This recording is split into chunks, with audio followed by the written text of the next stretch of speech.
I never imagined a simple batch of secondhand clothes could be the last doorway between the living and the dead, until they started showing up to reclaim what was theirs. Before starting the report, subscribe to the channel, activate the bell so you don't miss any videos. Write in the comments what time this video arrived for you. Now, enjoy your favorite horror session. I never believed in ghosts. Not until the night an old dress called me by name. I work at a thrift store on a forgotten little street in a sleepy part of town where time seems to have stopped. Just like the things we try to bring back to life inside. My name is Raphael and my routine was simple.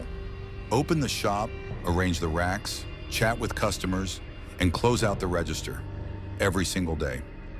I grew up hearing stories from my grandparents about respecting old things, how every object carries the energy of whoever once used it. My grandfather used to say that worn clothes hold pieces of a person's soul. I used to laugh, of course. Small town superstition, I thought. Something to scare off the sadness. That afternoon, I received a strange donation. A large bundle, hastily wrapped, no return address, just a short note. For those who need stories. The clothes looked ordinary enough. Shirts, dresses, hats, a few small items like a pocket watch, a cracked mirror, a rusty necklace. Nothing particularly eye-catching, and yet it felt as though they were begging to be seen. The next day they started coming. Odd customers, pale, quiet, dressed in styles from a time I couldn't quite place. They never said much and only asked for items from that particular batch. Nothing else, only those. When they were in the shop, strange things would happen. The lights flickered, the mirror on the wall fogged up, the clock on the shelf stopped ticking. I thought it was just an electrical issue, but it always happened when they arrived and stopped when they left. They paid with cash or credit cards, but when I checked the register or my bank, the money was never there. No record of any transaction. Still, the items vanished from the shelves. I couldn't explain it. I only felt a cold weight, like I had broken some invisible rule. But the question that kept haunting me was, who were these people? And why did they only want those specific clothes? What exactly had I received? That doubt slowly turned into an unbearable restlessness. I started paying close attention to every detail, searching for any clue. One night, as I was locking up, I picked up the pocket watch from the donation, the last remaining item on the shelf. It was beautiful, antique, with an engraving on the lid. The moment I touched it, I felt something cold ripple across my skin, like a whisper right next to my ear, though no one was there. I brushed it off, thought I was just tired. The next day, one of them returned, different from the others, yet somehow the same. Pale skin, hollow eyes, old-fashioned clothes, silent and still like a figure trapped in time. He asked for the pocket watch. As I handed it to him, it vanished right out of my hand, dissolved into thin air. The energy in the store shifted. The lights flickered wildly. The clock on the wall stopped. The mirror fogged up entirely, and for a split second, I saw my own reflection distorted. Hollow, dark eyes, lifeless. I ran after him, but he was gone. I checked the security cameras, but the footage from that day was corrupted. Wiped, like someone had erased it. A chill crept down my spine like never before. That same night, I researched the watch and found something chilling. It had belonged to a man named Samuel, who had died over a century ago under mysterious circumstances, accused of a crime never proven. Local legend said Samuel never left his home, even after death, bound to a secret. That's when the pieces started falling into place. Each item from that batch belonged to someone who had died. This wasn't just a regular donation. It was a collection of things with nowhere else to go, because somehow these customers were coming back to reclaim them. Even worse, the payments I received never showed up. It was like the transactions were just a cover for something I couldn't comprehend. For days, I watched the shop closely, trying to find a pattern. I noticed something alarming. With each item that disappeared, their presence grew stronger. It was like every return freed a bit more of that trapped energy and tied me deeper into the web. What I couldn't understand was, why me? I wasn't related to them. I didn't know them. So why had I become the final link in a chain I didn't even know existed? And worse, There was only one item left from that haunted collection, the pocket watch. I knew it was special. I knew it held the final chapter of the story. That night, something felt different, a presence closer, more real. I didn't know if it was fear or the beginning of something greater. Then a question filled my mind with terrifying clarity. If all the others had come to retrieve what was theirs, what would happen when the final customer came, and maybe came for me? That night was the longest of my life. The pocket watch, that final relic, pulsed with an energy I could feel in my chest, like it was alive, breathing with me. I couldn't sleep. Every shadow cast by the streetlight felt like a ghost. Every whisper of wind, a warning. I knew he was coming. The next morning, the shop was quieter than ever. Even the birds seemed to avoid my street. Hours passed. Nothing happened. The lights stayed on, the clocks ticked, and the mirror reflected my tired face. A face that no longer felt entirely mine. Then, just before closing, the bell above the door rang. He entered, stranger than any who came before, dressed in faded, yellowed clothes. His eyes were deep, bottomless. The air around him froze. My heart pounded in my throat. He didn't speak. He only pointed to the watch on the counter. I reached for it, but before I could pick it up, he smiled. Not a human smile. Cold, sharp. Then he spoke, with a voice that sounded far away. "You're not supposed to be here, Raphael." That's when the truth began to unravel. As he spoke, flashes of memory flooded my mind. Scenes from a life I didn't remember living, but somehow knew were mine. Faces, places, moments from a past I had forgotten. I realized then that I wasn't just the final delivery man in this cursed chain. I was part of it. My grandfather, who always spoke of respecting the energy of old things, hadn't just been superstitious. He knew the truth. These weren't just relics. They were fragments of lives caught in an endless loop. Souls that couldn't rest. And I was the link that held them together, an unwilling guardian, chosen by fate or something greater to make sure the passage happened. The man explained that each sale had been a release, allowing souls to return to whatever awaited after death. But the process required a living intermediary, someone who could feel, understand, and carry the burden. When he reached for the watch, I realized that if he left with it, my role would be complete, and I might disappear too, taken to wherever those souls had gone. I didn't know if that would be a punishment or a release. Suddenly, the lights went out. The mirror behind me cracked. The air turned freezing cold. My strength drained as he gripped the watch. But then, a memory of my grandfather echoed in my mind. Respect the past, Raphael, but never lose yourself in it. That gave me the strength to resist. I snatched the watch and threw it to the floor. The glass shattered into 1,000 pieces, and a profound silence filled the shop. The figure dissolved, leaving behind only an echo. The cycle isn't broken, but you've chosen your path. Since then, the shop has been quiet. No more strange donations. No more pale customers. The clothes from that batch are gone. And I'm just Raphael again. A man with a story no one would believe. But sometimes when I'm alone and the world is still, I swear I can feel a whisper. A silent plea for release I can't ignore. Because in the end, the question that haunted me finally has an answer. I wasn't just delivering secondhand clothes and objects. I was delivering souls. And now I carry what remains of that secret, like a shadow that never fades. Are you enjoying the video? Leave your comment. Your support is very important to the channel. Now let's move on to the next report. I never believed an object could hold such a dark secret until I found that camera. My name is Leo, I'm 22 years old, and I study film at a university here in town. I've always been fascinated by old things, by the texture of history embedded in objects that seem forgotten by time. My grandparents taught me to respect old things as if they had a soul, and I never truly understood what that meant until now. It was a rainy afternoon when I was walking through downtown, near a tiny little thrift store, almost hidden between tall buildings. The dimly lit window display caught my attention, full of old trinkets and antiques. That's where I saw the camera. An old analog model, scratched and worn, but with a ridiculously low price, $2.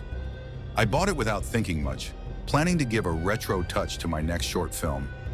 I've always loved exploring vintage aesthetics, and that camera felt perfect. But once I started using it, I noticed something strange. In every photo, a dark shadow appeared in the background, always the same. A vague, undefined figure, as if it were watching everything. At first, I thought it was some kind of film defect or an issue with development, but it wasn't. Even in photos I took alone, in different places, the figure was still there. That silent presence began to unsettle me. I decided to investigate the camera's origin. That's when I discovered a story no one at the thrift store had mentioned. The camera once belonged to a serial killer, notorious for filming his victims in room 13 of a hotel that mysteriously shut down years ago. My curiosity turned to fear. What did the camera want? Why did the shadow appear only in photos I took? And most of all, what would happen when it finally reached me? My life gradually took on a darker tone. I started avoiding going out because I felt the shadow getting closer, not just in the photos, but in real life, lurking behind the walls of my apartment. At night, I'd hear whispers I couldn't explain. At first, I thought it was just my mind playing tricks on me. The stress of college, maybe. But this was different. I decided to dig deeper into the story of room 13 at that abandoned hotel. I searched through old newspapers and city archives until I found something that chilled me to the bone. Reports of unexplained disappearances, victims of a killer who filmed everything. Part of some kind of twisted ritual. When I found out where the hotel was, I went there. It was a massive, decaying building covered in graffiti, with broken windows and collapsed doors. I stepped inside, heart pounding, holding nothing but the old camera. I needed to understand. The hallway to room 13 was dark and damp. My flashlight flickered against the walls, and I felt a presence that wasn't hiding anymore. I opened the door, it creaked, and cold air rushed in like it came from an abyss. The room was empty, except for an old film projector in the corner and faint blood stains smeared on the walls. I turned on the camera to take a few pictures, to capture the scene for my project. That's when the figure appeared closer than ever, in the photo and in reality. I couldn't see it with my eyes, but in the image, the shadow loomed large, almost filling the entire frame.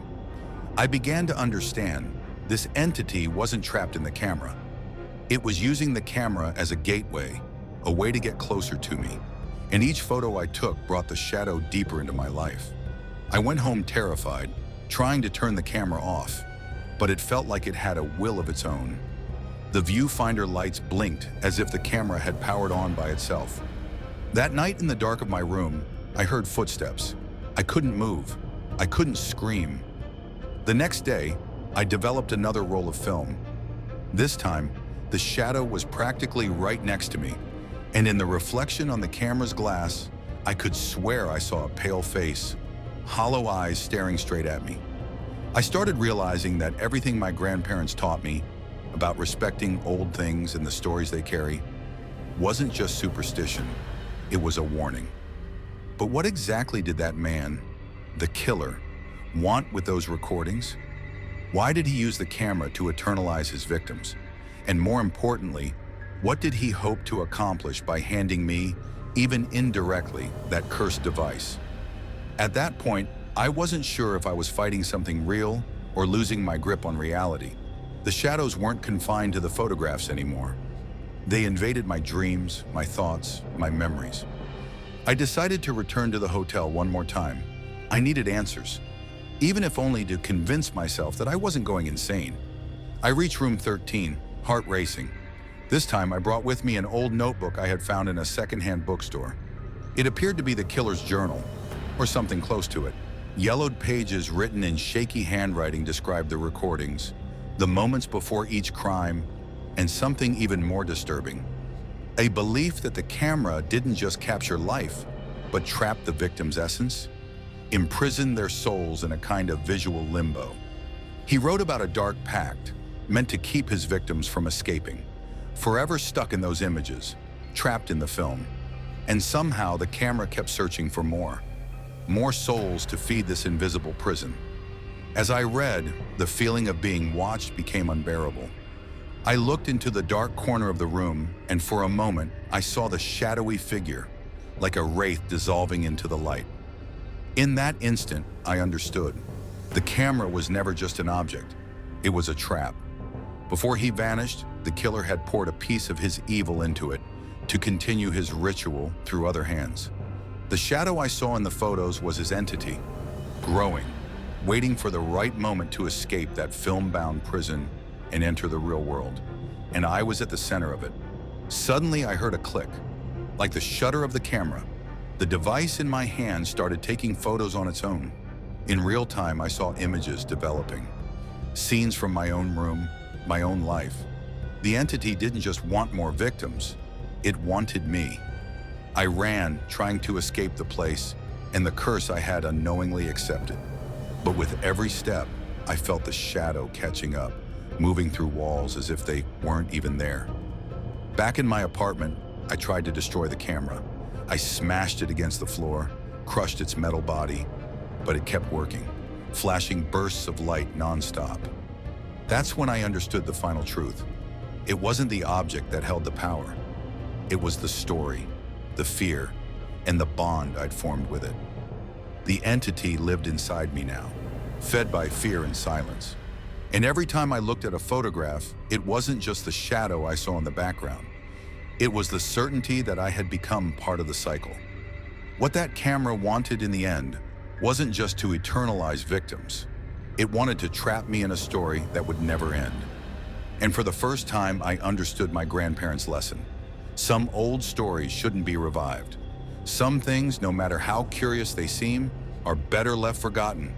Because sometimes the past doesn't just want to be remembered, it wants to live. And I had become its next chapter. Before we move on to the next story, don't forget to like and subscribe to the channel. It's a pleasure to have you here. Now enjoy the moment listening to the next story.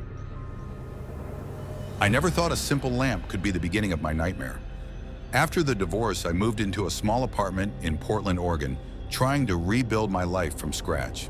My grandmother sent me a gift for the new place, an old lamp with a floral fabric shade and a ceramic base already showing some cracks, something she said she'd found in a charming little downtown shop.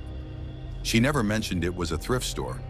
At first, it was just another detail in the decor, an object that seemed to carry a warm nostalgia, a piece of my childhood home. I grew up listening to my grandmother's stories about respecting tradition, how old things held memories, even energies, but always in a comforting, almost protective tone. She used to say old objects were like books with invisible pages, and we should care for them gently. But then, the nights began to change. During the very first week, I started waking up at exactly 3:17 a.m. Not 3, not 4, but precisely 3:17. And, inexplicably, the lamp would be on, casting a dim yellow light across the room, even though I was absolutely certain I'd turned it off before bed. At that hour, the silence felt too heavy, and something in the air changed, almost like time itself paused for a moment. The first time I heard the soft footsteps, I thought my mind was playing tricks on me. But they kept happening, always light, always seeming to come from the hallway, sometimes the kitchen. The living room chair creaked on its own, as if someone was sitting there, shifting slowly in the dark. At first, I tried to rationalize it. It was an old building, the wind, noise from the street. But then I noticed something strange. The lamp was never in the same position as when I went to sleep. Sometimes it was turned toward the door, other times toward the mirror, or pointed directly at my bed. And when the lampshade cast light on the walls, I saw stains on the fabric that hadn't been there before. Stains that, if I looked closely, had strange shapes, like hands, as if someone had tried to grab the fabric from the inside. I wanted to believe it was all in my imagination, but a question began to root itself in my mind. Where had the lamp really come from? My grandmother said she'd bought it from a store, but something in her changed when I asked for more details. A certain discomfort, a fear that didn't match the calm she usually radiated. I decided to go back to her house to understand the truth. But what she told me only made things stranger. When I arrived, she seemed different. The usual light in her eyes was gone, replaced by a shadow of fear I had never seen before. She looked at me like she was deciding whether or not she could trust me. "Lucas," she began, hesitating, "there's something I need to tell you. Something I've never told anyone." I urged her to go on, feeling that her revelation might be the start of something important. "I didn't buy that lamp. It was given to me by a strange woman who showed up at my door a few months ago. She looked lost, and she insisted I take the gift for someone lonely. I thought it was odd, but I didn't have the heart to refuse." She paused, eyes lowered, as if reliving that moment. She said the lamp carried a burden, a presence that only appeared to those who were alone, who needed company, even if they didn't want it. Her words chilled me, because I knew exactly what she meant. I returned to my apartment with my head full of questions. Who was that woman? What kind of presence was trapped in the lamp? Why did it seem so drawn to me? That night I lay in bed and, for the first time, stared directly at the lamp, not looking away.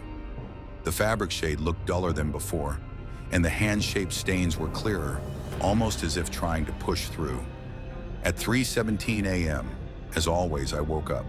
The lamp was already on, and the room felt colder, like a breeze was moving through it even though the windows were closed. Then I heard the whisper. Not a clear sound, but a voice so soft it felt like the echo of a distant thought. I couldn't understand the words. Only one repeated itself over and over, cutting into me. "Stay." In the days that followed, the strange events intensified. I realized the lamp moved when no one was looking. Not just shifted, but turned, like it was watching me. When it faced the mirror, I could swear I saw a shadow behind my reflection. A blurry figure that vanished when I blinked. And those hands on the fabric? They began to move slowly, like they were trying to tear their way out. My mind drifted back to the stories my grandmother used to tell about spirits and cursed objects. She always said some things carry fragments of trapped souls, clinging to them like invisible scars. That sometimes an object chooses its owner, and you can't just get rid of it without understanding why that bond exists. I felt like that lamp had chosen me, and more than that, it needed me somehow. That week, I dug into everything I could about vintage shops and old objects, trying to find any sign of this charming downtown store. But nothing made sense. No store by that name existed, and no one in the area remembered a strange woman handing out gifts. My grandmother, though she wanted to help, was too frightened to say much more. And me? I was stuck in a growing cycle. Every answer raised more questions, and the fear sank deeper each night, stronger and more real. I had to find the truth. Where did that lamp come from? Who was the woman who gave it?